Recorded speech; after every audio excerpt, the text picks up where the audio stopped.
Well, what we have today is a political map that responds entirely to the government. We now have a more powerful government, but without the support of a powerful government. Now, let me explain myself here. This election was based on abstention. So the main opposition parties called for abstention and didn't participate. So this victory, as the government is calling it is not real. It's a victory on a 40% of participation when Venezuela is used to a 60%. So this victory also comes in a deep social and humanitarian crisis where people rather make lines to get some food than vote for either the government nor the opposition. So politically speaking, this means only more control of the government over the population, but nothing, but no real advance. Okay, and Anna, President Maduro said that he's going to stop the opposition parties from taking part in next year's presidential election. Can he really do that?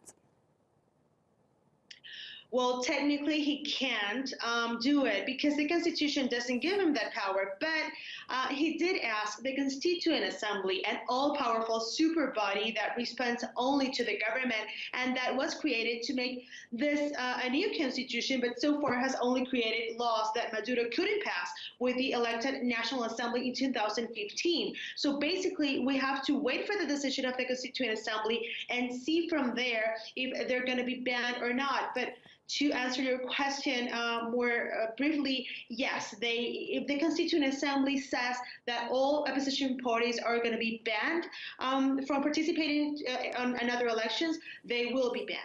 Okay, and Anna, just talk to us a bit more about the voting and the voter turnout amid this awful humanitarian situation that people are living through in Venezuela right now. Did many abstain since the major opposition parties didn't take part in the polls?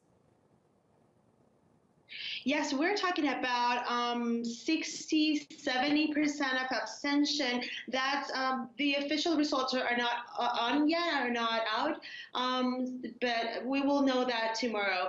We're talking about 60% of abstention. That's something that Venezuela didn't see since 1999 with Hugo Chavez, when Hugo Chavez came to power. So this abstention responds to both opposition not going to elections and also the deep crisis in politics. People don't trust government and doesn't trust the opposition anymore.